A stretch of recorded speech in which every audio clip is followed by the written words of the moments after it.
بەناوی خی گەورە سڵاوتان لەبێ بینەرانی بەڕێز و خۆشەویست لاڵقەی ئەمڕۆی بەرنامەی ئەمڕۆدا باز لە دەنگۆی دواخستنی هەڵبژاردننی پەرلەمانی کوردستان دەکەین بە میواندەرێک لە بەڕێزان لە ستۆدیۆی سەرەکی سالار محمود ئەندامی پەرلەمانی کوردستان لە ستۆرۆنیشەوە مەروان گەڵاڵی سەرۆکی فراکسیۆنی کۆمەڵی ئیسلامی سەرەتا راپۆرتێک دەبین دواتر لەگەڵ میوانەکانمان درێژە بەم پرسە دەدەین.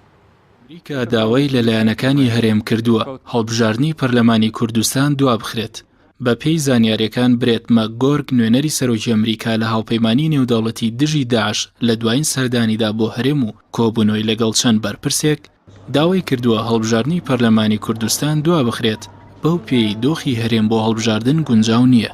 سەرەڕای داواکاریەکەی نوێنەری سەرەکی ئەمریکا بۆ دواخستنی هەڵبژاردن چەند لایەنێکی هەرێمیش لە ناویاندا یەکێتی نیشتیمانی داوای لە پارتی کردووە هەڵبژاردن دوا بخرێت. ئەو لایەنانەی داوای دواخستنی هەڵبژاردن دەکەن پاساوەکانیان بریتین لە نەبوونی کەشێکی گونجاو بۆ هەڵبژاردن و کەمی ڕێژەی بەشداری خەڵک لە هەڵبژاردنەکە. هەروەها یەکێکی دیکە لە پاساوەکانیان ناکۆچی حیزبەکانە لەسەر ئەنجامی هەڵبژاردنی پەرلەمانی عێراق و یەکلانەکردنەوەی ئەنجامی هەڵبژاردنەکە کە بەهۆیەوە ناکۆکی زۆری لەسەر دروست بووە. جگە لەوەش بەشێک لە لایەنەکان دۆخی ناوخۆیان خراپە و پەرتەوازن بۆیە نایەنەوێت هەڵبژاردنی پەرلەمان لە کۆتایی مانگی ئەیلول ئەنجام بدرێت. هەرچی کۆمەڵی ئیسلامی کوردستانیشە وەک هێزێکی کاریگەری هەرێم دەیەوێت هەڵبژاردنی پەرلەمانی کوردستان لە وادەی دیاریکراوی خۆیدا بەڕێوە بچێت. کۆمەڵ ئامادەکاری تەواوی بۆ هەڵبژاردنەکە کردووە و لەگەڵ دواخستنی هەڵبژاردنی پەرلەمانی کوردستان و درێژکردنەوەی تەمەنی پەرلەمان نییە. لەلایەکی ترەوە بە وتەی بەرپرسانی کۆمیسیۆن بێت ئەوان ئامادەکاری تەواویان بۆ هەڵبژاردنەکە کردووە. بەرپرسانی کۆمیسیۆنی هەڵبژاردن و ڕاپرسی هەرێم دەڵێن ئەوان ئامادەکاری تەواویان بۆ هەڵبژاردنی پەرلەمان کردووە و تا نووسراوی فەرمیشیان بۆ دواخستنی هەڵبژاردن پێنەگات لە ئامادەکاریەکانیان بەردەوام دەبن. داواکاری بەشێک لە لایەنەکان بۆ دواخستنی هەڵبژاردنی پەرلەمانی کوردستان لە کاتێکدایە لە مێژووی هەرێمی کوردستاندا هیچ هەڵبژاردنێک لە وادەی دیاریکراوی خۆیدا بەڕێوە نەچووە و هەرجارە و بە پاساوێک هەڵبژاردنەکان دوا دەخرێت.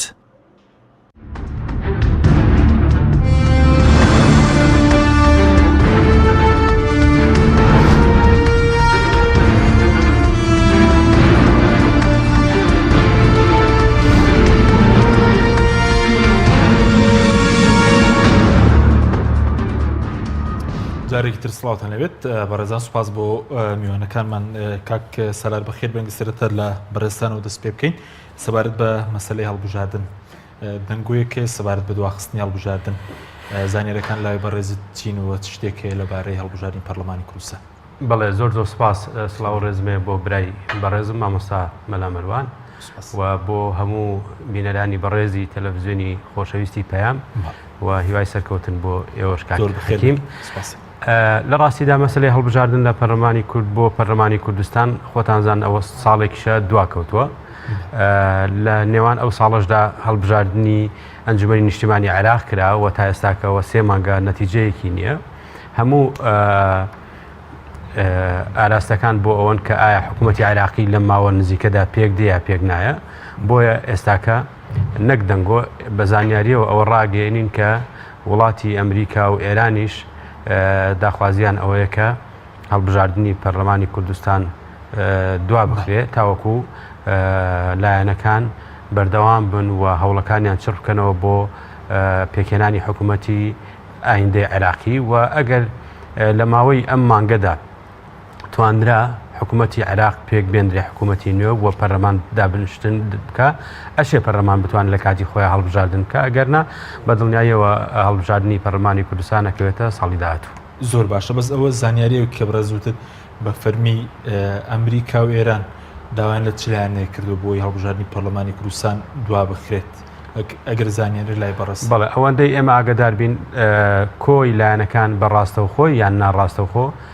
ئەو پەیامیان پێگەیشتووە کە ئەولەویەتی ئێستا بۆ پرۆسی سیاسی لە عێراق و کوردستان چونکە کوردستانیش بەشێکە لە عێراق و خەڵکی کوردستان و پلانە سیاسیەکان بەشداریان لە هەڵبژاردننی عێراقیژا کردووە بۆیە پێم وایە زۆرتر تەرکیز لەسەر ئەوەیە حکوومەتی عێراقی پێک بێەوە ئەولەویەتی ئەمریکا و ئەو وڵاتانی کە ئەجندایان هەیە لە عێراق و لە کوردستانیش لە ڕاستیە ئەجندای دیموکراسیان نییە و ئیرادەی گەل لە بەرچاو ناگرن و نایانوێت پرۆسی دیموکراسی بگاتە ئەو مەسارەی کە وڵاتانی پێی پێشکەوت و پێیگەیشتن و لە ناو خۆی خۆشمانە یەک ریزی و یەک دەنگی نییەوە خەڵکی کوردستانیش بۆ چوونی من لە ڕووی دەرونیەوە لە ڕووی ئینتیمای سیاسیەوە ئامادە نییە بچێتە پای سندوقی دەنگدان بە ڕێژەیە کە ڕێژەیەکی دڵخۆشکرد بێ بۆ ئەوەی هەڵبژاردنەکە شەرعێتێکی گشتی خەڵکی کوردستان لە ئایندەدا وەربگرێت. بەڵە بەس بەرەزوتت ئەگەر تاوەکو کەی حکوومەتی عێراقی پێک نهێنرێت ئەگەری چەندە بۆ نمونە هەڵبژاردنی پەرلەمان ئەگەر لە 100% هەیە کە ئەگەر تا سین و حکوومەتی عێراقی پێک نهێنرێت دوا بخرێت بۆ ساڵی مەسەلەکە پێوەستە بەوەی کە شەرعێتی پەرلەمانی کوردستان بەوەی کە درێژ کراوەتەوە تا 6 یانزەی ئەم ساڵە و ئەگەر تا مانگێک پێش ئەو وادەیە حکوومەت و پەرلەمانی عێراقی توانید پێک بێ و دابنیشتن بکەن ئەو کاتە ئیمکانی هەیە هەڵبژاردننی پەرلەمانی کوردستان بکرێت. بەڵام ئێمە بیرمان نەچیانی هەڵبژاردننی عێراق 3 مانگ پێشێستەکرا 12 و هەڵبژاردننی کوردستان ئەگەر سینۆ بکرێت مانگی 12 بێ هەڵبژاردننی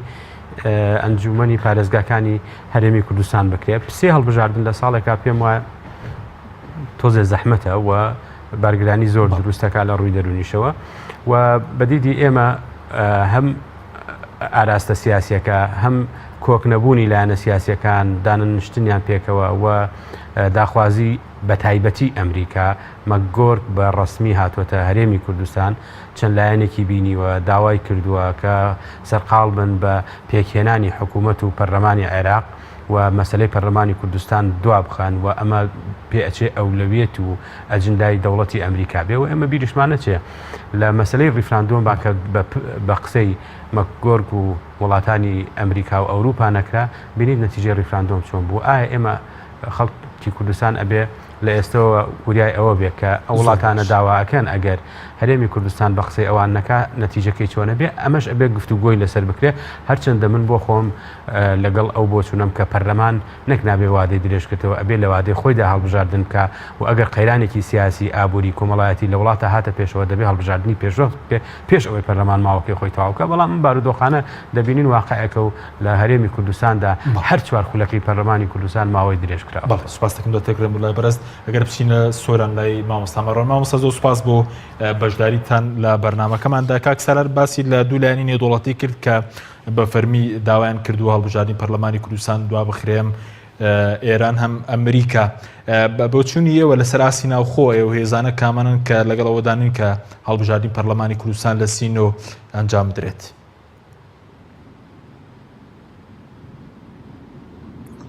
بسم الله الرحمن الرحيم. صلاة ورێز و احترامی تایبەتن بۆ برای بەڕێزم کاکە سالار و بەڕێست و وەسەرجەم بینەرانی کەناڵی پەیام. تاکو ئێستانەکە برای عەزیزم هیچ لایەنێکی سیاسی بەڕەسمی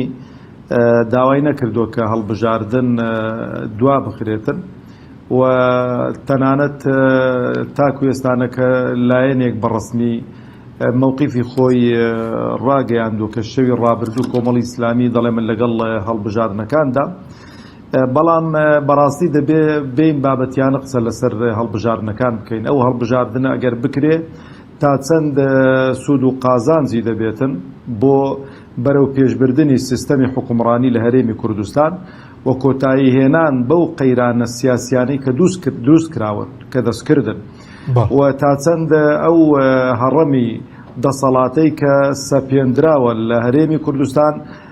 گۆڕانکاری بەسەردادێتن. ئەوانە قەناعەتم وایە دەبێت زۆر بابەتیانە و دووربوون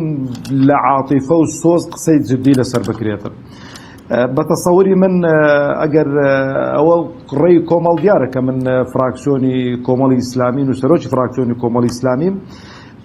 کە لە کاتی خۆی لەگەڵەوە داین هەڵبژاردنەکان بکرێن. بەڵام ئەمن زۆر جار لە ڕاگەیاندنەکانیش ڕامگەیاندووە ناکرێ هەڵبژاردن لە پێناو هەڵبژاردن بێتن و داکۆچی زۆرم لەسەرەوەی کردەوە لە ڕابردوو کە ئەگەر بمانەوێ هەڵبژاردن بکەین و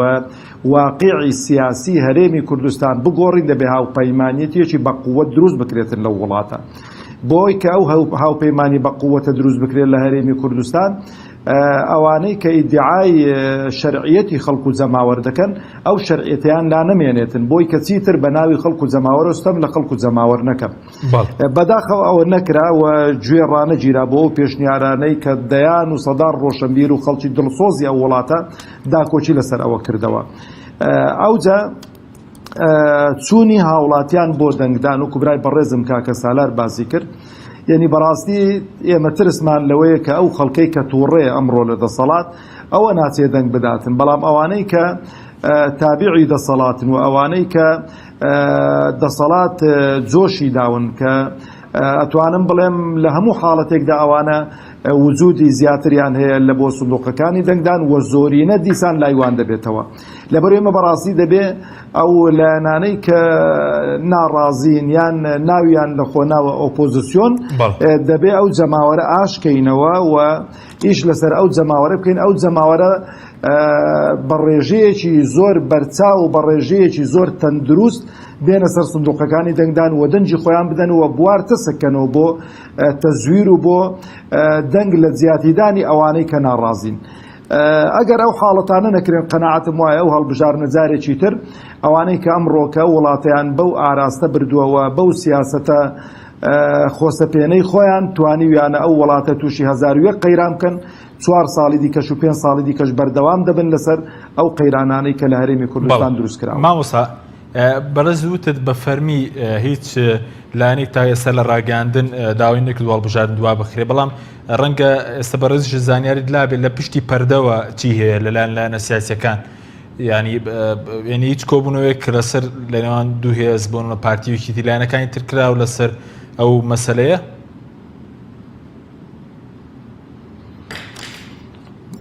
کاکە حەچیم گیان ئەگەر ڕاشکاوانە قسە بکەین ئەمڕۆ هەڵبژاردنێک کە بەڕاستی وەکو برای بەڕێزم کاک سالاری شاڕی پێکرد گەر واقعەکە وەکو خۆی بخوێنیەوە لەوانەیە هیچ لایەنێکی سیاسی لەگەڵ هەڵبژاردندا نەبێتن جایی وا هەیە لەبەرەوەی بارودۆخەکەی گونجاو نییە بۆ هەڵبژاردن هیوایە دەزانێتن ئەو واقعە سیاسیە گۆڕانکاریەک لە دەموچاوی ئەو سیاسیانەی کە هەرێم بەڕێوە دەبن گۆڕانکاری دروست ناکان هەر ئەوان دەسەڵاتدار دەبن هیواشەیەکە لە ترسی ئەو تەزویر و ساختەکاری کە لە هەڵبژاردنەکان ڕابردوو پەیڕەوکراوە یعنی هیچ زەمانەتێک نییە کە دیسانەکە تەزویر نەکرێتن و بە تایبەتیش تا کوێستانەکە وەزی عراق یەکلا نەکراوەتەوە تا کوێستانەکە پەرلەمانتارەکان سوێندی یاساییان نەخواردە حکومەت تشکیل نەکراوەتەوە کوردیش لە ناو خۆماندا بەو پەرتەوازەیە و بەو وەزع شەپڕێوەی کە تێکەوتوین و تۆمەت بۆ یەکتر دروستکردن و ئیتیهامکردنی ئەو لایەنانەی کە ڕەخنە لە دەسەڵات دەگرن ئەوانە هەمووی بەڕاستی خاڵێکی زۆر سلبین لەو حاڵەتەیدا بچێ ناو هەڵبژاردنێک کە نەتیجەکەی دیار نەبێت بە تایبەتیش کە پاش دوو مانجی دیکە دیسانە تۆ دەبێ هەڵبژاردنێکی دیکە بکەی هەڵبژاردننی پارێزگاکان باشە و بەڕەسمی شەوەی کە من دەزانم نوێنەری سەرۆکی ئەمریکا داوای لە ئەو دوولایانە کردو بە تایبەتیش لە برادەرانی پارتی و یەکێتی کە ئەو هەڵبژاردنە نەکەن و هەڵبژاردنەکە دوا بخەن. بەڵێ بەس بەڕێز وتت ئەو لایەنەی کە لەگەڵ ئەنجامدانی هەڵبژاردن دانین ئێوەش خۆشتان وەکو کۆمەڵ لەگەڵ ئەوەدانی کە هەڵبژاردنەکە بکرێ خۆشتان ئێوە لەگەڵ ئەوەدانی؟ ئێمە ئیعلانمان کردووە بەڵام کە ئیعلانمان کردووە ئەمن دەڵێم واقعی سیاسیت بۆ وەکو بڵێ شیر تەتەڵە دەکەم و پێت دەڵێم وەزع سیاسیەکە بەم شێوەیە کۆمەڵی ئیسلامی ئیعلانی کردووە کە هەڵبژاردنەکان بکرێن بەڵام ئەمن خوازیار بووم پێشەوەی کە کۆمەڵی ئیسلامی ئیعلانی کاتن کە هەڵبژاردنەکان بکرێن بەڵام ئەوە ڕۆی دەبووە هاوپەیمانێتیەکی بە قووەت کرابە بۆی بتوانین ڕێدەنجی زۆرینەی هەرێمی کوردستان و زۆرینەی کورسیەکان لە لای ئەو خەڵکە بێتن بە تایبەتی ئەو 4 حیزبە هاوپەیمانێتیەکی پێکی نابایە بۆی بیتوانی با بەیەک لەسدا بەزێتن ئەو کاتەی ئەوانەی کە باسی دیموکراسیەت و باسی دەستاودەستکردنی دەسەڵات و ئەوانە دەکەن دەکەوتنە بەرسەنجی مەحەک و دیار دەکەوت بزانین داخۆ تا کوێ کەمە قەناعەتمان وایە باوەڕیان بە دیموکراسیەتین باوەڕیان بە دەستاودەستکردنی دەسەڵات نییە بەڵام ئەو کاتەی واقعەکە دەری دەخست کە زۆرینە لای چێ وەچێ بە زەبری هێز لەسەر دەسەڵات و لەسەر کورسێکی خۆی دەمێنێت. بەڵێ سوپاس دەکەم مامۆستاکە کە سەلاری بگرم بڵای بەڕێزت سەبارەت بۆی کە ئەو داوای ئەمریکیەکان ئەوی مامۆستا و بەڕێزش ئاماژش پێکرد کە داوای دواخستنی هەڵبژاردن دەکەن پێ دوایە ئەمە بۆ لایەنە سیاسیەکان ئەمرە یاخود شتێکی ڕاوێژیە ئەی وەڵامی لایەنە سیاسەکان هەندێک کە بەڕێز زانیار تێبێت چی بووە لەبارەی و داواکان؟ پێم وایە بارودۆخەکە لەبار نییە بۆ هەڵبژاردن و ئەمریکاش بەژەوەندی خۆی هەیە و ئەم مۆدێلە حزبی لە هەرێمی کوردستان هەیە لە ڕاستیدا من بەگشتی ئەی خوێنمەوە کە مۆدلێکە خزمەت بە پرۆسی دیموکراسی ناکە و بارە بەسەر پرۆسی دیموکراسیەوە و خەڵکی کوردستان ماندوو بووە و بۆیە ئومێدێکی گەورە بە هەڵبژاردن نییە و ئەگەر بێت و هەڵبژاردن ببێ و قۆناغێکی تازە بێتە پێشەوە لەوانەیە لە قۆناغی ڕابردوو خراپتر بێ ئێمە دەبێت بەراوردی ئەم مەسەلەیە بکەین چونکە بیرت نەچێ ینی تۆ سەیری قائیمەی کاندیدی حزبە سیاسیەکان بکە کە ئەخوان ئامادە کردووە بۆ خولی پێنجەمی پەرلەمانی کوردستان لایەنەکانی ئۆپۆزیسیۆن زۆر تانیان لە پارتی وەکێتی دەدا کە هەمیشە پەرلەمانیان کردووەتە شوێنی کادرەکانی دەرەجە سێ و دەرەجە چواریان سەرکردە سیاسیەکانیان ڕئیسی حزبەکانیان نانێرنە پەرلەمان بۆی پەرلەمان بەفعلی ببێتە مەرجەعی سیاسی و یاسایی لە کوردستانە بەڵام تۆ سەیری لیستی ئەم جاری پەرلەمانی کوردستان کە کاندید کراون لەگەڵ ئاعتیباری گەورەوی و زۆر بۆ هەموو تاکێکی کوردستان بە کاندیدەکان و بە تایبەتی کاندیدەکانیش کە هەریەکە ئاعتیباری قانونی خۆی هەیە بەڵام سەرکردەی حیزبەکان نین باشە خەلەکە چێگە سەرکردەی حیزبەکان کەواتە پەرلەمان هەم ئەبێتە دەستگایەکی پەراوێزخرا و حزب لە دەرەوە بڕیار دەدا و پەرلەمان دەبێتە جیهاتێک کە ئەمری بەسەرەکرێت لە دەرەوەی ئەو لە کاتێکە تۆ ئیدعاکەی مۆدلێکی تازەتر لە پارتی وەکێتی پێشکەشکەی دەبوو هەریش دەبایە قائیمەکەت سەرکردە باڵەکانی حزبەکان بوونایە یعنی ئەمە بۆ کۆمەڵیش ڕاستەکەمە بۆ سەمەڕوانمان لەگەڵە قایمەکەەوە بینیوە من ناچمە ناو تەفاسیلی ئەم بابتەوە و من ڕێی خۆم لەسەر قائیمەی کۆمەڵی ئیسلامی لەگەڵ برادرانی کۆمەڵی ئیسلامی باس کردووە کە هەر هیچیان نەکرد بێ نیوە زیاتری پەرلەمانتارە بە ئەزبوون و چالەکەکانیان جارێکی تر کاندید کردوێتەوە کە ئەمە تەجروبەیەکی تازەیە من باسی شێوە گشتەکەی مۆدلی حزباتی لە هەرێمی کاندیدەکان لاواز نەمجارە بۆ پەرلەمان هەرگیز شتیواناڵێم لە ڕوو ئادای کاری پەرلەمانیوە دەڵێم هەرگیز من ناتوانم پێش ئەحداس بکەم بۆ ڕخنەکە لەسەر تێڕوانینە بۆ کاری سیاسی لە پەرلەمانی کوردستان ئایا حزبەکانی ئۆپۆزیسیۆن دەیانویست پەرلەمان مەرجەعی سیاسی بێ لە کاتێکە پەرلەمان جێگەی سیاسەتە پەرلەمان بەفعلی جێگەی حزبایەتیە و حزب دەبێت لە پەرلەمان بێ نابێت لە دەرەوە لە دیوەخان دانیشە و قەراردا بۆ پەرلەمانتارەکانی نوێنەرەکانی گەلەکەی چۆن مامەڵە بکات لە کاتێکە دەستور لە پەرلەمانەوە دەرەکرێت یاسا لە پەرلەمانەوە دەرەکرێت حکوومەت لە پەرلەمانەوە متمانێک پێدرێن حکوومەت لە پەرلەمانەوە پکەخرێ و چاودێری دەستگاکان و نوێنەرایەتی وڵات پەرلەمان دیکە هەموو ئەمانە پەرلەمان دیکە ئێستاکە دوای 27 ساڵ هەر ئەدەبێ حزب بیکە و مؤسسە باڵاکان کە دامەزراوەی دەستورین ئەبێ پەراوێزخراون من مەبەستم ئەم مۆدلەیە بۆیە بەس دەبوویان کرد بەوەی کە پەرلەمان مەرجع بێ سەرکردەکان خۆیان بچنە ناو پەرلەمان و حیزبەکان ناو پەرلەمان بن بەڵێ بە دڵنیاییەوە سەرکردەکان و نەگەڕێنەوە بۆ شوێنی تر و کاتێک کە فراکسیۆنت هەبوو لە ناو پەرلەمانە ئەبێ ئەو فراکسیۆنە بریتی بێت لە حزب دەسەڵاتی باڵای حزبەکە فراکسیۆنەکە بێ وەکو مۆدلی دنیای پێشکەوتو لە ئەوروپا حزب سەرکردایەتەکەی تێکڕە لە ناو فراکسیۆنەکەیەتی لە ناو پەرلەمانە ژووری حزب لە ناو پەرلەمانە لەبەر ئەوە ئێمە دەبێت تێگەیشتەکان بگۆڕین لە ڕاستیدا ئەمە یەک دوو ئەمڕۆ حکوومەتی هەرێمی کوردستان خەریکی پرۆژەیەکە تەقلیسی وەزارەتەکانی خۆیەکان لە 19 وەزارەتەوە بۆ 10 وەزارەت واتە ئەماش یەکێکە لەو هەنگاوانەی کە ئاماژەیە بۆی کە نیازێک نییە بۆ هەڵبژاردن نیاز ئەوەیە کە حکوومەت تەرشیخ و بچووک بکرێتەوە بۆ خۆراغێکی تر حکومڕانی بەردەوام بێ بەڵێ پرۆژێکی لەو جۆرە هەیە کە وەزارەتەکان لە 22 وەزارەتەوە هەیکەلی وەزارەتەکان کەم ئەکرێتەوە بۆ 10 وەزارەت وەزارەتەکان لێک ئەدرێت تەرشیقی وزاری ئەکرێ هەل لە ناو پارتیویکێتی شۆ دابەش دەکرێنەوە ینی ئەویان نازانم بەڵام ئەوەندەی ئەزانم پرۆژەیەکی لەو بابەتە هەیە و کاری لەسەر کراوە بەشێکی زۆر لە کارەکانیشی تەواوی بەڵێ ئەوەی کە ئەمریکەکان وتت بۆچی ڕەنگە خەڵک پرسیار بکەوە پرسیارە لای خەڵک دروستێ بۆچی ئەمریکا لەگەڵ هەڵبژاردنی پەرلەمانی کوردستان دوا بخرێت بۆچی ئەوان لە کاتی خۆیان لە وڵاتی خۆیان هەڵبژاردن لە ڕۆژێکی دیاری کراوە ئەنجام بدەن کاکە حەکیم سروشتی ئەم وڵاتە بۆ جۆرە کەوتەوە بەداخەوە ئیرادەکەی بەدەستی خۆی نییە تێکڕا ئیرادەی بەدەستی زلهێزەکانی دنیاە و ئەجندای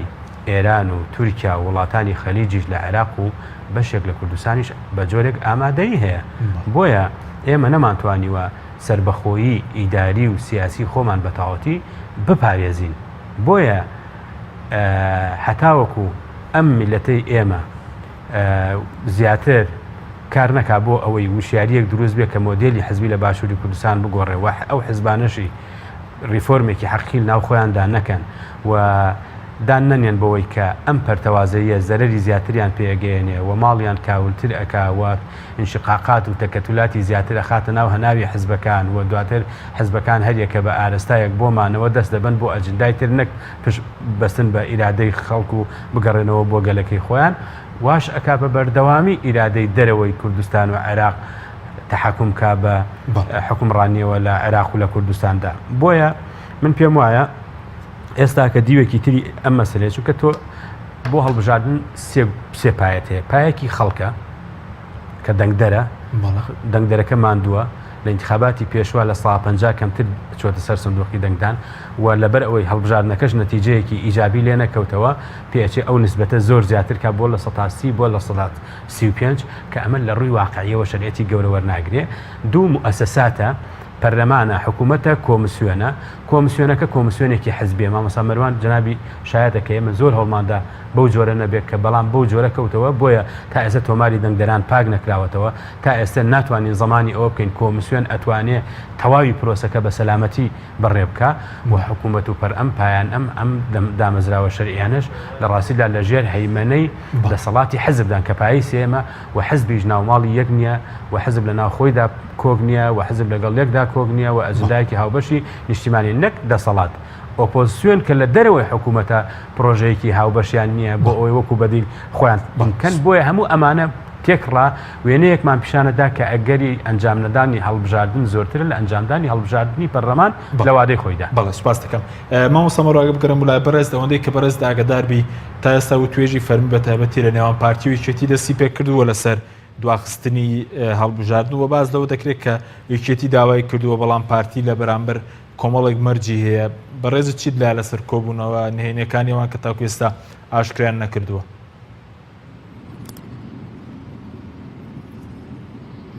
وڵا کاکە حەچم خۆی دەبێ و پرسیارە لە نوێنەرانی برادرانی یەکێتی و پارتی بکرێتن ئەگەر دانیشتنیان کرد بێتن دانیشتنی نهێنی بێتن حتمما بە ئێمەی ناڵێن. بەڵام ئەوەندەی کە واقعەکەی و ئەوەندەی کە دەبیسترێتن بەڵێ لەوانەیە دیڕاستەی ئەوە کرابێتن و گفتوگۆ لەسەر ئەگەرەکانی دواخستنی ئەو هەڵبژاردن نەکرابێتن و بە تایبەتیش پاش هاتنە سەرخەتی ئەمریکیەکان. قەناعەتم وایە ئەو بابەتە زیاتر دەبێ لایەنە سیاسیەکان ڕاشکاوانەتر و بوێرانەتر بێنە سەرخەت بۆ ئەو بابەتە. بەڵام زیاتر قەناعەتم وایە برادرانی پارتی دموکراتی کوردستان کە پێتاگیری دەکەن لەسەر هەڵبژاردن و هەڵبژاردن لە وادەی خۆی بکرێتن ئەوان وەکو بڵێ دەنگەکان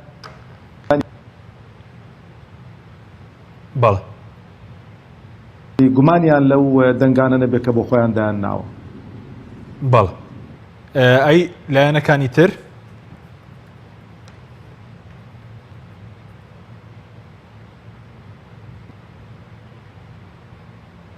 و بە تایبەتیش بەبێ ئیستیسنا هەموو لایەنەکان ئەم ڕۆگە تەماشەی زۆنی سەوز بکەین. ئەو سیراع سیاسیە کە دروست کراوە لە زۆنی سەوز هەمومان باجەکەی دەدەین بە کۆمەڵی ئیسلامیشتەوە بە یەکگرتووی ئیسلامیشتەوە بە بزوتنەوەی گۆڕانیشتەوە بە هاوپەیمانیشتەوە و بە برادرانی یەکێتیشتەوە بە نەوەی نوێشەوە. ینی تەماشەکە ینی سیاستکردن کاک حەچیم یاریەکی زۆر ژیرانەی ینی کارزمای ژیری دەوێتن ینی لاعیبی زۆر کاریگەری دەوێتن. ینی تەماشای زۆنی زەردکە ینی دوورە لە هەموو سیراعێکی ینی ئەو حیزبانەی کە ئەو حیزبە نوێیانەی لەدایک دەبن هەمووی لە زۆنی سەوزە لەدایک دەبن و لەوێن دەرێ ئەو دەنگانە پەرش و بڵاو دەکرێن ئۆتۆماتیکیەن ئەوانەی کە لە مقابلی برادرانی پارتی دموکراتی کوردستان سیاست دەکەن بەیەکێتی نیشتیمانیشەوە ڕۆژ بە ڕۆژ بەرەو پەرش و بڵاوی دەڕۆن کورسەکانیان بڵاوتر دەبن حیزبی نوێ دروست دەکرێتن. ئەو دروستکردنی ئەو حیزبە نوێیانەش هەمووی لە بەرژەوەندی زۆنی زەردە و ئەوان لی سوودمەند دەبن و زۆرینەی کورسەکانەوان بەدەستی دێنن. ئەوانەی دیکە لە مقابلدا 5 کورسیە و 4 کورسیە و 6 کورسیە و 10 کورسیە کە هیچ لە واقعی سیاسی ناگۆڕێتن و فراکسیۆنێکی لاواز دەبن لە مقابلی فراکسیۆنێکە لەسەروی 30 کورسیەوە تەحەکوم دەکاتن لە پەرلەمانی کوردستان. بەڵێ زۆر باشە بەس ئەگەر ئێستا بەڕێز وتت ئەگەرێک کە بێ بۆ دواخستن لە دەسەڵاتی کێیە کە هەڵبژاردن دوا بخات؟ ئایا پەرلەمانە سەرۆکی حکوومەتە چێ دەوێ ئەم بڕیارە بدات؟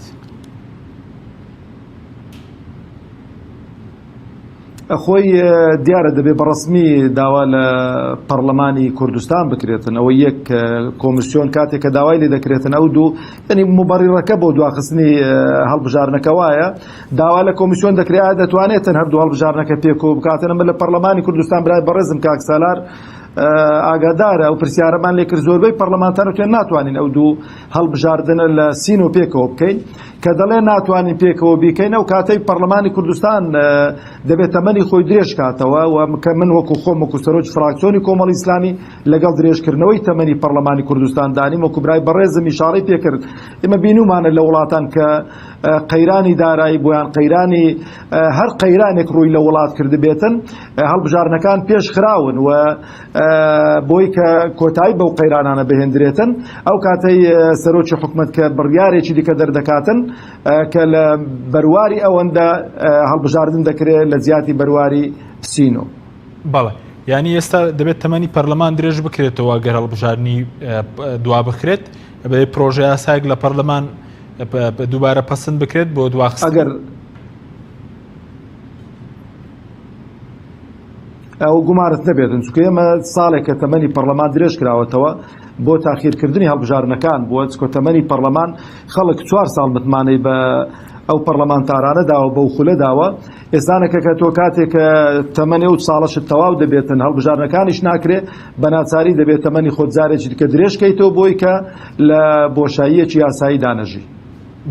بەڵای سوپاس دەکەم مامۆستاکە سەلات سەبارەت بۆی کە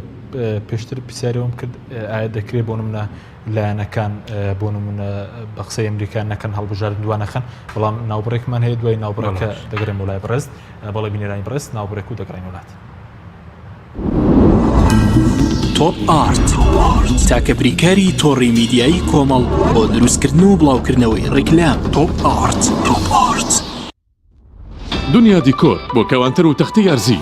لە دنیا دیکۆر ئامادەین بۆ دروستکردنی کەوانتەر و دانانی تەختەی ئەرزی بە باشترین کوالیتی و نرخی گونجاو. دروستکردنی کەوانتەر بە خواستی خۆتان بە کەرەستەی MDF و HDF و HPL و R-Click و داری سروشتی و باڵۆن پرێس. هەروەها دروستکردنی کەوانتەری تاقیگە و WC و کابینات با کەرەستەی کۆمپاکت لامینات کە دژە بەکتریا و دژە ئاو و دژە ئەسیدە.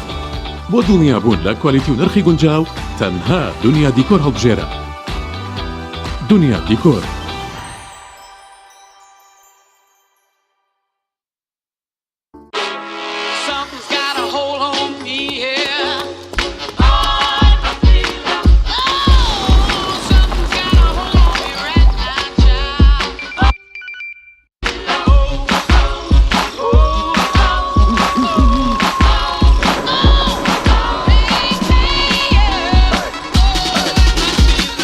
Introducing the LG G6,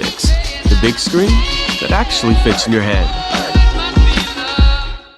فانسینێت خێراترین هێڵی ئینتەرنێت بە داوەلۆندی بێسنوور ئێستا لە خزمەت کڕیاراندایە. فانسینێت جۆرەها کارتی پڕکردنەوەی بۆ ئامادەکردوون کە سەرجەمیان داوەلۆندیان بێسنوورە بۆ ماڵ و شوێنە گشتیەکان. کارتی 9000 دیناری بۆ ماوەی 1 هەفتە، کارتی 7000 دیناری بۆ ماوەی 15 ڕۆژ، کارتی 30000 دیناری بۆ ماوەی مانگێک، کارتی 40000 دیناری بۆ ماوەی مانگێک و بە خێرایی زیاتر کە تایبەتە بە یاری ئۆنلاین. هێڵی فانسینێت لە ڕێگەی ئامێرێکی تایبەت کە لە سەرباندا دەنرێت وەردەگیرێت و لە ڕێگەی گەێنەرێک بۆ ئامێری بڵاوکردنەوە لە ناو ماڵەکەت یان شوێنی کارەکەت کاری پێدەکرێت. ژمارەی تەلەفۆن 0770 224 75 74 یان 0750 194 36 37. فانسینێت. تۆپ ئارت تاکە بریکاری تۆڕی میدیایی کۆمەڵ بۆ دروستکردن و بڵاوکردنەوەی ڕیکلام. تۆپ ئارت.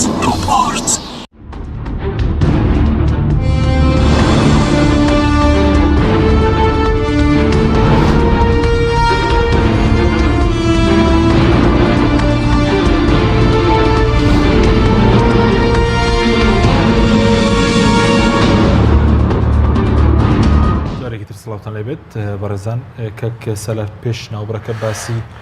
داواکاری ئەمریکا بۆ دواخستنی هەڵبژاردن لایەنەکان دەتوانن ئەمە ڕەت بکەنەوە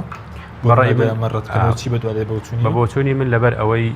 لە ڕیفراندۆما بە قسەی کۆمەلگای نێودەوڵەتی نەکرا ئێستا کۆمەلگای نێودەوڵەتی هاتووەتە سەرخەت بۆ داواکردنی تاجیلکردنی هەڵبژاردن بە قسەیانەکەن چونکە دیوی ئەو دیوی تۆ لە سەدا کە بە قسەیەکەن ئەو حیزبانە من وای ئەبینم بەڵێ لە دەرەنجامە بەو ئاراستەیە دۆخەکە ڕواکە هەوڵ بدەن هەڵبژاردن دوا بخرێ و دۆخی کوردستانیش لەسەر ئاستی زۆنی سەوز و زۆنی زەرد بڕۆکەوە نەماوەتەوە خەڵکی کوردستان تێکڕا لە بارودۆخەکە لە زاخۆ بۆ مەندەلی نیگەرانە و یەک بارودۆخی هەیە و ماڵی کوردی تێکڕا پەرتە ینی ئەوە نییە لە ماڵی کوردی لە دهۆک و لە هەولێر یەک و یەکگرتوو بێ بۆ جۆرە نییە بە پێچەوانەیە بە پێچەوانەوە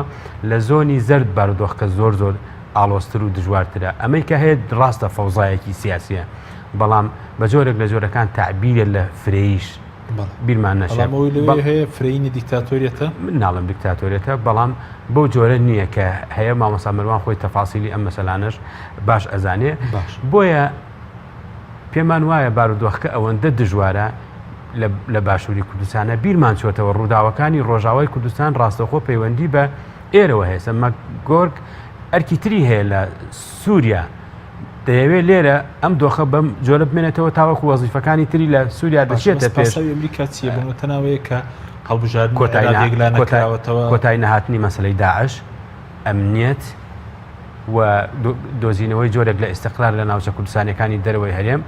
پێک هاتن لەسەر ڕئیسی جمهور پێک هاتن لەسەر سەرۆکی پەرلەمان و حکوومەتی عێراقیە بیری نەچێ ئێستا سیناریۆیەکەیە لە عێراقدا سەلیم جبوری کە لە هەڵبژاردن دەرنەچووە بیهێنەوە بیکەن بە سەرۆکی پەرلەمان ینی دەرنەچووە بەڵام بیهێنەوە بیکەن بە سەرۆکی پەرلەمان بیکەن بە نوێنەری سونەکان ئەمە چۆن دوای ئەو ئاڵوگۆڕی کە لە پیاچوونەوە بە پرۆسەی دەنگدانە دەکرێت بیهێنەوە لەبەر ئەوە جۆرێک لە تەوافقی سیاسی وا دروست ئەکرێ کە لە ڕاستیە هەڵبژاردن پێم وایە لە ئێستا بە دواوە بەهایەکی ئەوتەخۆی هەڵبژاردن چییە؟ بەها بۆ حزبە سیاسیەکان دروستەکە کۆمەڵی ئیسلامی 6 کورسی هەیە بۆ نمونە مامۆستا مەروان سەرۆکی فراکسیۆنە 6 کورسیان هەیە بەهای ئەم حزبە ئایا بێتە 8 یان وەکو 6 ئەمێنێتەوە یان کەم ئەکا بەڵام قورساییەکە چۆنە؟ ئەمە مەسەلەکەیە بەڕاستی کاتێک کە بەها بۆ هەڵبژاردن نامێنێتەوە جۆرێکی تر لە ئیرادەی تر خۆی فەرزەکە بە دەر لە ئیرادەی گەل چووکە هەڵبژاردن ئیرادەی گەل ئەبێ بیچەسپێنێ بەڵام بە دیدی ئێمە ئەمە هەموو ئەم بارودۆخە پێوەستە بە معادلاتی نێودەوڵەتیەوە بریکە کۆمەڵەکانی هەڵبژاردنەکە بکرێت هەڵبژاردنەکە بکرێ بەم بارودۆخەی کە تۆماری دەنگدەران پاک نییە زمانی ئەوە نیە کۆمسیۆن سربەخۆی خۆی لە هەڵبژاردن هیچ زمانێک نییە بە هیچ پێوەرێک بە هیچ دلیلێک بەو دلیلەی کە کۆمسیۆنی باڵای هەڵبژاردن لەژێر چاودێری پەرلەمانی کوردستانە هەموو ئەو یاداشتەمان داوەتە کۆمسیۆنی باڵای هەڵبژاردنەکان نەیانتوانیوە لە سڵا 20 ئەو مەسەلانە جێبەجێ بکەن باڵە بەس بەڕێز لەبەر پێشتر تۆماری دەنگدەرانیش پاک نەکراتەوە بەڵام خۆیان باسیێنە 200,000 کرد هیچ نییە 200,000 هیچ نییە بە دڵنیاییەوە هیچ زمانێک نییە ئەو 200,000 کە لە هەڵبژاردندا جارێکی تر بەشداریەکەن و زمان نییە زمانەکە چییە؟ زمان نییە لەبەر ئەوە من وای ئەبینم هیچ لایەک سوور نییە لەوە سەر ئەوەی کە بە حەقیقی هەڵبژاردن لە کاتی خۆیان بکرێت هیچ لایەک ئەوانەی کە ئیدعاکەن بۆ نمونە پارتی کە ئیدعای ئەوەکە پارتی سوور بێت لەسەر هەڵبژاردن لە وادەی خۆیدا بۆ ئەوەیە کە لە ڕاستیدا جۆرێک لە تەوافق بێتەکایەوە و پارتی پێچێ لە معادلەی مەسلەی کەرکووک دانانەوەی محافظی کەرکووک دانانەوەی ڕئیسی جمهور لە عێراقدا کە یەکێتی بە تایبەتی لە کەرکووک و لە مەسلەی پۆستی سەرۆک کۆمارە بە ئیستحقاقی خۆی ئەزانێ دەیەوێت جۆرێک لە پێکاتن لەگەڵ یەکێتی دروست بکە بۆ ئەوەی کە بتوانن مەشغوڵ بن بەوە ئەمجا لێرە مەسلەی کۆتایی دواخستنی هەڵبژاردن بێتەکەەوە تێنە پڕەوە زانیاری ئەوەی کە چکە باز لەوە دەکرێت کە پارتی و توێتی بە یەکێتی دەبێت پارێزگاری کەرکووک لە داهاتوو بۆ من بێ و ڕۆڵی هەبێت لە دیارکردنی سەرۆک کۆمار اینجا هەڵبژاردنەکە دوا دەخات من ئەوان ئاگدار نیم بەڵام پارتی ئێوێ بە جۆرێکی تر بگەڕێتەوە بۆ کەرکووک و لە دانانەوەی پارێزگاری دانانەوەیان خۆی ببێ بە پارێزگار ناتوانێت پێم وایە لەبەر ئەوەی لە هەڵبژاردننی عێراقدا پۆستە ینی کورسیەکانی کورد هەموو یەکێتی بردوێتی و ئەوەی هەیە لە لای پارتیەوە بوونی ئەندامی ئەنجومەنی زیاترە لە ناو ئەنجومەنی پارێزگای کەرکووکاوە بەبێ ئەوان و یەکگرت و نیساب تەواو نابێەوە یەکێتی پێویستی بە دەنگی پارتیە بۆ هەڵبژاردننی پارێزگارێکی نوێ بەڵام پارتیش ئەو حقەتە ئەزانێ بەڵام ئەوێ ڕۆڵی هەبێت لە دیاریکردنی ئەو کاندیدەی کە دیاری ئەکرێ بۆ پارێزگاری پارتی بێت بە کوردی من وای تەفسیر ناکەم بەڵام ئەمە سیاسەتە چونکە وای لاتوە لایەنەکان تەدەخول لە ئەو مەسەلا ناکەن و پارێزگاری کەرکووکیش ئەبێ پارێزگاری هەمووان بێ لە نەتیجێ. سوپاس دەکەم. مامۆستا گەرم و لای بەڕێزت ئێستا چی لە بەردەم لایەنە سیاسەکاندا ئەوەیە کە خەڵک ئایا هەندێکیان دەڵێن لەگەڵ ئەوەداین هەندێکیان دەڵێ لەگەڵ ئەوەدانین دوجار دەبێت چۆن ئەمەیەک لا بکرێتەوە ئەم دواخستن یا خود ئەنجامدانی لە کاتی خۆیدا.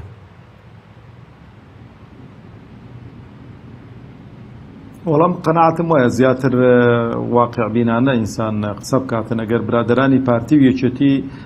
گەیشتن بە ئیتیفاق بۆ ئەوەی کە هەڵبژاردنەکان تاجیل بکرێنەوە ئەو کاتەی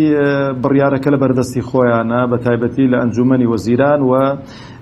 دەتوانن لە پەرلەمانیش کە زۆرینەی پەرلەمان پێک دێنن بڕیار بدەن لەسەرەوەی هەڵبژاردنەکان ناکرێن. بەڵام وەکو برای بەڕێزم کاک سالاری شاڕی پێکرد بەسە من یەک جیاوازی دەبینم لە نێوان ریفراندۆم و لە نێوان هەڵبژاردننی هەرێمی کوردستان کە مووقیفی ئەمریکیەکان قەناعەتم وانە بۆ مەسەلەی هەڵبژاردن هەندە جددی بێتن چونکە ریفراندۆم کە بڕیاری دەوڵەت بوو بڕیاری جیابوونەوە بوو لە دەوڵەتێکە دەیان ساڵە ئەتۆ لەگەڵ ئەو دەوڵەتەدای سنوورت لەگەڵ سنووری ئەو دەوڵەتەیە گۆڕانکاری لە جوغرافیای ئەو وڵاتەدا دەکرا دەوڵەتێک زیاد دەبوو ئەوانە هەمووی زۆر وەکو بڵێ خوێندنەوەی تایبەتیان دەوێتن لە نەتەوەی گرتوەکان و وڵاتە زلهێزەکان. بەڵام مەسەلەی هەڵبژاردن قەناعەتم وایە ئەگەر بەڕەسمی ئەمریکا بێتە سەرخت بڵێ هەڵبژاردن مەکەن عیبەیەکی زۆر گەورەیە بۆ ئەمریکیەکان چونکە ئەمریکیەکان بۆ خۆیان کە گوتویانە ئێمە تاکوی ئێستانەکە بە هیچ وڵاتێکمان نەگوت و هەڵبژاردن مەکەن لە کاتی خۆیدا. بەڵام ئەو وەزع سیاسیەی کە ئەمڕۆکە کە برای بەڕێزم باسی کرد بالفعل وایە خوێندنەوەی ئەمریکیەکانی گۆڕیوە بە تایبەتی لە سووریا و حتا لە تورکیاش و لە ئێرانیش ئەو وەزع سیاسی کە لە ئێرانیاندا دروست کردووە و وەکو بڵێ پێکنهێنانی کابینەی نوێی حکومەتی عراقی ئەوان هەمووی وا کردووە کە ئەمریکیەکان لەگەڵ ڕاوچەیەکی زۆر گەورە دابژیر بە تایبەتیش ترسی ئەوەیان هەیە ئەگەر هەڵبژاردننی کوردستان بکرێتن و هەڵبژاردننی کوردستانیش ئەمن لێرە و ڕای دەگەێنم بەبێ ساختەکاری ئەنجام نادرێتن لەبەرەوەی تاکو ئێستانەکە هیچ هەڵبژاردنێک نەکراوە کە ساختەی تێدا نەکرێت و تەزویری تێدا نەکرێتن ترسی ئەوەیان هەیە وەزاکە بتەقێتەوە لە هەرێمی کوردستان و هەرێمی کوردستان ئەتوانم بڵێم مەوایەکی باشە بۆ ئەمریکیەکان و ئەمریکیەکان یعنی توانیویانە سیراعی کێشەکان لە هەرێمی کوردستانەوە بکەن یعنی ئەو وەزای لە هەرێمی کوردستانی شتێک بچێتن لە بەرژەوەندی ئەمریکیەکاندا نابێتن لەبەرەوە ئەمریکیەکان حەریسن لەسەرەوەی کە کاتی هەڵبژاردن نیە و جەوەکە لەبار نیە و هەڵبژاردنەکان دوا بخرێن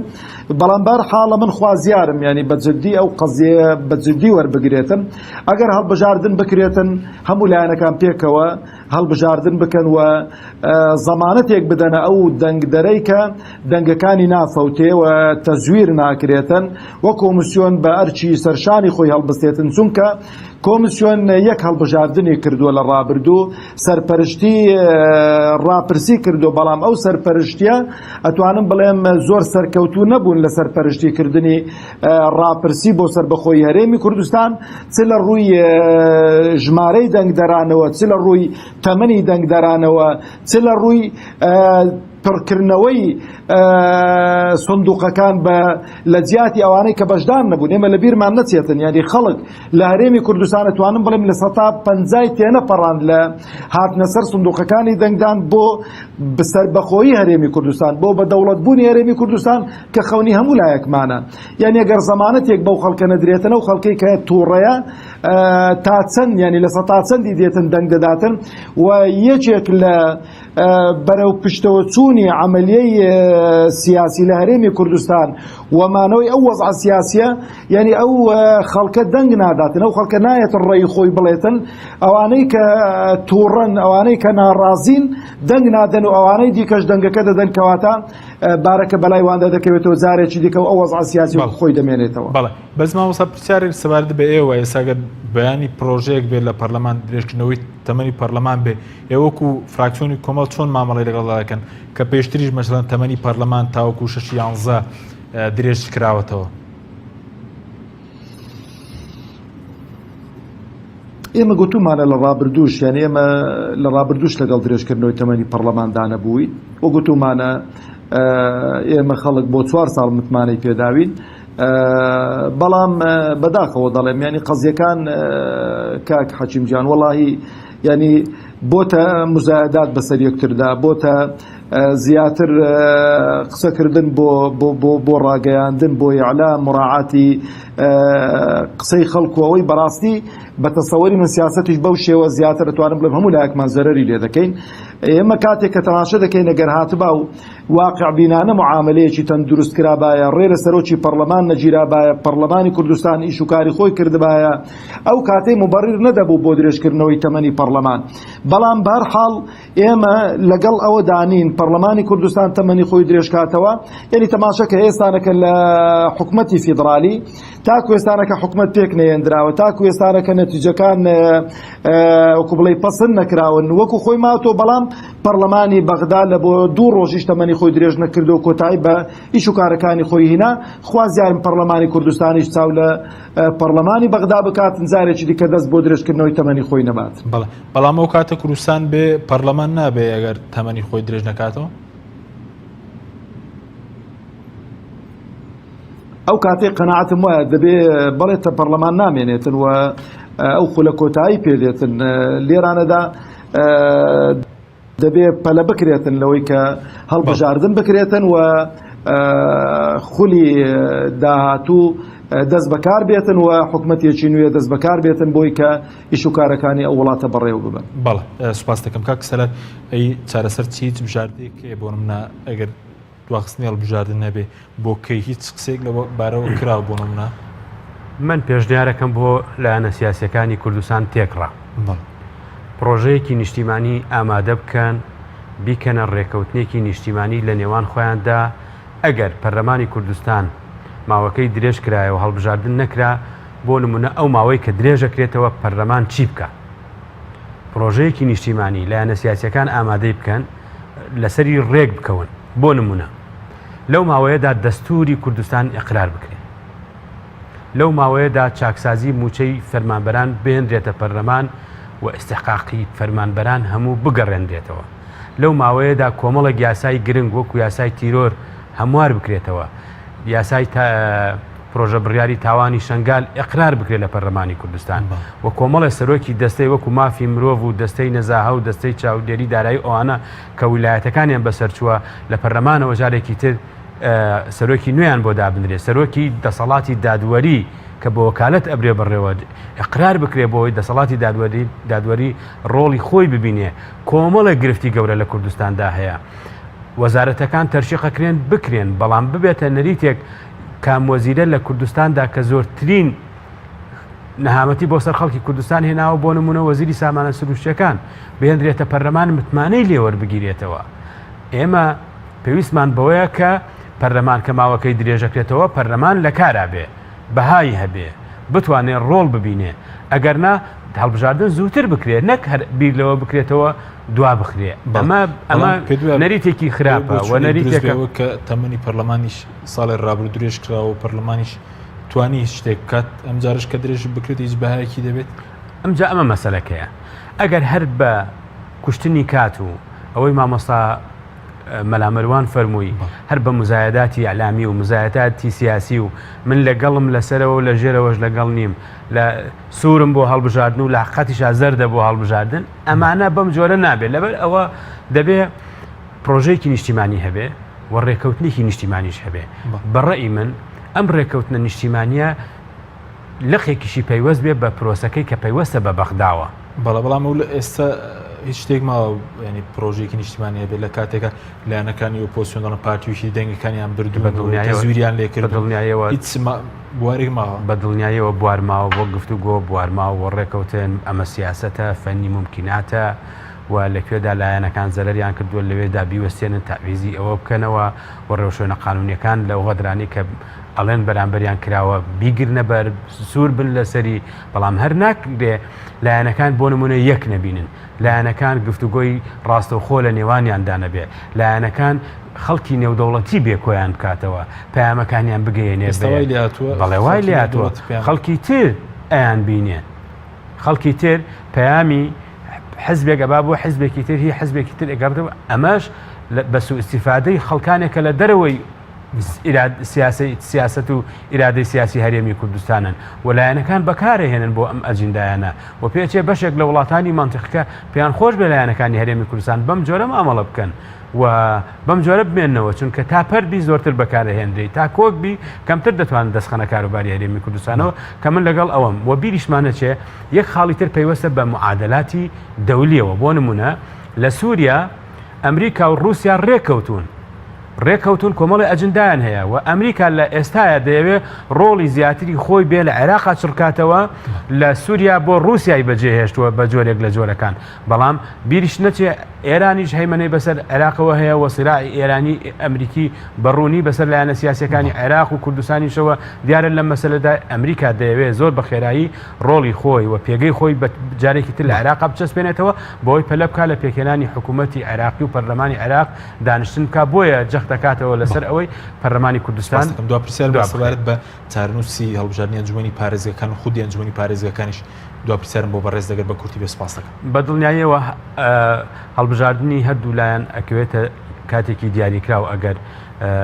گفتوگۆ دروست ببێ و بۆچوونێکیش هەیە کە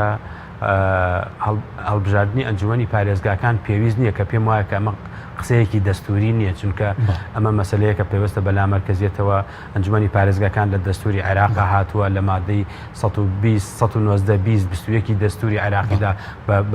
بەڕوونی ئەم سەلاحێتانە دەستنیشان کراوە لەبەر ئەوە ئەم بابەتە ئەکەوێتە چوارچەوەی ئەو گفتوگۆی کە بۆ ئەگەری هەڵبژاردن و نەکردنی هەڵبژاردننی پەرلەمانی کوردستان. زۆر سپاس مامۆستا زۆر بە کورتی سەبارەت بەوەی کە ئەگەر هەڵبژاردن نەکرێت دۆخەکە بەم شێوە بمێتەوە خەڵک زیاتر زیان ناکە مەسەرەن ئەم گەندەڵی بەردەوام بێن بە تاڵانبردنە بە کورتی بێ سپاس دەکەم.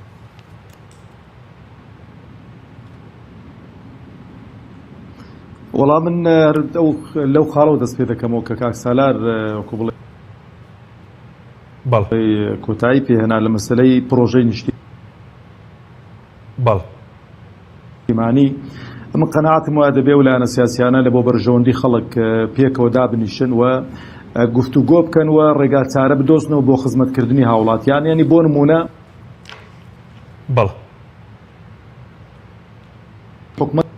ئەو خەڵکە قەناعەتم وایە زۆر ڕشتر دەبێتن لەسەر دەنگدان و دڵشی خۆشتر دەبێتن ئەو کاتەی چێ زیاتر خزمەتی خەڵک دەکاوچێ زیاتر داکۆچی لە مەفەکانی خەڵک دەکاتن هەموو لایەن پشتی بگرن و خوازیاریشم لە پەرلەمان لە خوری داهاتوو ئاوا بە ئاسانی دەنگ بە کابینەی حکومەت نەدرێتەوە تاوەکو وعد و بەڵێنیان لێوەرنەگیرێتن پرۆژەکانیان پێ تەحدید نەکرێتن ئەو پرۆژە خزمەت گوزاریانە بۆ نمونە کارەبایە ڕێگاوبانە و کۆتاییهێنانە بە قەیرانی داراییە جێڕانەوەی ئەو پارەی لەلای حکومەتە بۆ هاوڵاتیان ئەوانە هەمووی حکومەتی پێ ئیلزام بکرێتن بۆ نمونە مدەشی بۆ دابدرێتن لە خلالی ساڵێک ئەو پرۆژەیە تەواو نەکرێتن متمانە لە سەرۆکی ئەنجومەنی وەزیران وەربگرێتەوە. بەڵێ زۆر سپاس بۆ بەڕێزان مەروان گەڵاڵی سەرۆکی فراکسیۆنی کۆمەڵی ئیسلامی و سالار محمود ئەندامی پەرلەمانی کوردستان. سوپاس بۆ بینەرانی بەڕێز، سوپاس بۆ هاوکارانم تا بەرنامەیەکی تر خواتان لەگەڵ.